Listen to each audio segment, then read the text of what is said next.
মহর্ষি কর্ণের তপবনে তাঁর অনুপস্থিতিতে শকুন্তলাকে বিয়ে করে রাজা দুষ্যন্ত রাজধানীতে ফিরে গেছেন। কিন্তু দীর্ঘ সময় পরেও শকুন্তলার খোঁজ নিতে কোনো দূত তপবনে এলো না। স্বামীর চিন্তায় যখন শকুন্তলা অন্যমনা, তখন তপবনে এলেন ঋষি দুর্বাসা। শকুন্তলা তা টের না পাওয়ায় ঋষি অপমানিত বোধ করলেন এবং অভিশাপ দিলেন, যার চিন্তায় সে মগ্ন সেই ব্যক্তি শকুন্তলাকে ভুলে যাবেন। শেষ পর্যন্ত সখী প্রিয়ংবদার অনুরোধে ঋষি বললেন যে কোনো নিদর্শন দেখাতে পারলে তবে শাপের প্রভাব দূর হবে।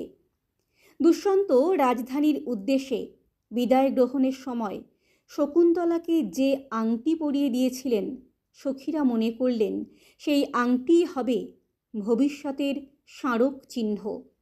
মহর্ষি কর্ণ তীর্থ থেকে ফিরে শকুন্তলাকে পতিগৃহে পাঠানোর আয়োজন করলেন। দুষ্যন্ত সমীপে উপস্থিত হলে তিনি শকুন্তলাকে চিনতে পারলেন না। এদিকে পথে শচীতীর্থে স্নানের পর অঞ্জলি দেওয়ার সময় হাত থেকে খুলে পড়ে গেছে শকুন্তলার হাতের আংটি। শকুন্তলা অপমানিত হলেন রাজসভায়। ঘটনাক্রমে সেই আংটি পেল এক ধীবর। তারপর নগর রক্ষায় নিযুক্ত রাজশ্যালক এবং পিছনে হাত বাঁধা অবস্থায় এক পুরুষকে সঙ্গে নিয়ে দুই রক্ষীর প্রবেশ। দুই রক্ষী তাড়না করে, ওরে বেটা চোর, বল মণিখচিত রাজার নাম খোদাই করা এই আংটি তুই কোথায় পেলি? পুরুষ ভয় পাওয়ার অভিনয় করে, আপনারা শান্ত হন, আমি এরকম কাজ অর্থাৎ চুরি করিনি। প্রথম রক্ষী, তবে কি তোকে সদ্ব্রাহ্মণ বিবেচনা করে রাজা এটা দান করেছেন? পুরুষ, আপনারা অনুগ্রহ করে শুনুন, আমি একজন জেলে, শক্রাবতারে আমি থাকি। দ্বিতীয় রক্ষী, বেটা বাটপার, আমরা কি তোর জাতির কথা জিজ্ঞাসা করেছি? শ্যালক, সূচক, একে পূর্বাপর সব বলতে দাও, মধ্যে বাধা দিও না। দুই রক্ষী, তা আপনি যা আদেশ করেন, বল কি বলছিলি? পুরুষ, আমি জাল, বড়শি ইত্যাদি নানা উপায়ে মাছ ধরে সংসার চালাই। শ্যালক হেসে, তা তোর জীবিকা বেশ পবিত্র বলতে হয় দেখছি। পুরুষ, শুনুন মহাশয়, এরকম বলবেন না। যে বৃত্তি নিয়ে যে মানুষ জন্মেছে সেই বৃত্তি নিন্দনীয় হলেও তা পরিত্যাগ করা উচিত নয়। বেদজ্ঞ ব্রাহ্মণ স্বভাবে দয়াপরায়ণ হলেও যজ্ঞীয় পশুবধের সময় নির্দয় হয়ে থাকেন। শ্যালক, তারপর তারপর? পুরুষ, একদিন একটা রুই মাছ যখন আমি খণ্ড খণ্ড করে কাটলাম, তখন সেই মাছের পেটের মধ্যে মণিমুক্তার ঝলমলে এই আংটিটা দেখতে পেলাম। পরে সেই আংটিটা বিক্রি করার জন্য যখন লোককে দেখাচ্ছিলাম, তখন আপনারা আমায় ধরলেন।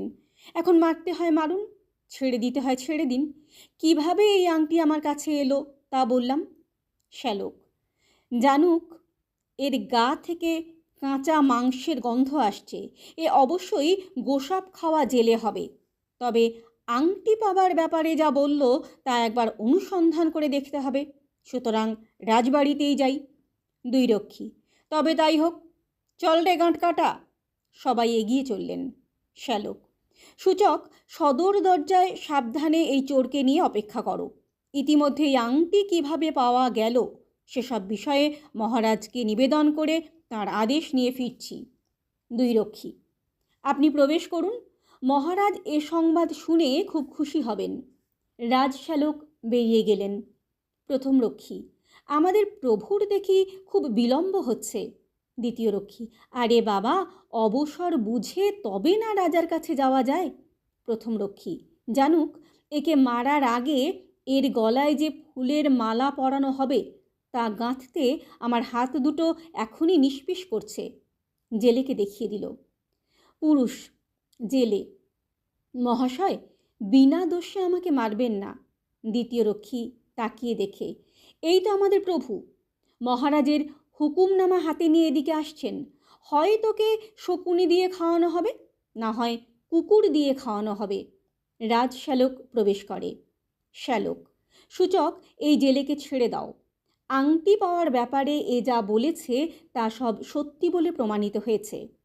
সূচক: তা প্রভু যা আদেশ করেন। দ্বিতীয় রক্ষী: এই জেলে জমের বাড়ি গিয়ে আবার ফিরে এলো। জেলের হাতের বাঁধন খুলে দিল। পুরুষ শ্যালককে প্রণাম করে: প্রভু, আজ আমার সংসার চলবে কিভাবে? শ্যালক: মহারাজ আংটির মূল্যের সমান পরিমাণ এই অর্থ খুশি হয়ে তোমায় দিয়েছেন। জেলেকে টাকা দিলেন। পুরুষ প্রণাম করে গ্রহণ করে: প্রভু, অনুগৃহীত হলাম। সূচক: এ কি যাতা অনুগ্রহ! এ যে শুল থেকে নামিয়ে একেবারে হাতির পিঠে চড়িয়ে দেওয়া হলো। জানুক: হুজুর, যে পরিমাণ পারিতোষিক দেখছি তাতেই বোঝা যাচ্ছে সেই আংটিটা রাজার খুব প্রিয় ছিল। শ্যালক: দামি রত্ন বসানো বলেই আংটিটা রাজার কাছে মূল্যবান মনে হয়েছে এমনটা আমার মনে হয় না। সেই আংটি দেখে মহারাজের কোনো প্রিয়জনের কথা মনে পড়েছে। স্বভাবত গম্ভীর প্রকৃতির হলেও মুহূর্তের জন্য রাজা বিহ্বলভাবে চেয়ে রইলেন। সূচক: তাহলে আপনি মহারাজের একটা সেবা করলেন বলতে হয়। জানুক: তার চেয়ে বল, এই জেলের সেবা করলেন। জেলেকে হিংসায় ভরা দৃষ্টিতে দেখলেন। পুরুষ জেলে: মহাশয়, এই পারিতোষিকের অর্ধেক আপনাদের ফুলের দাম হিসাবে দিচ্ছি। জানুক: এটা তুমি ঠিকই বলেছ। শ্যালক: শোনো ধীবর, এখন থেকে তুমি আমার একজন বিশিষ্ট প্রিয় বন্ধু হলে।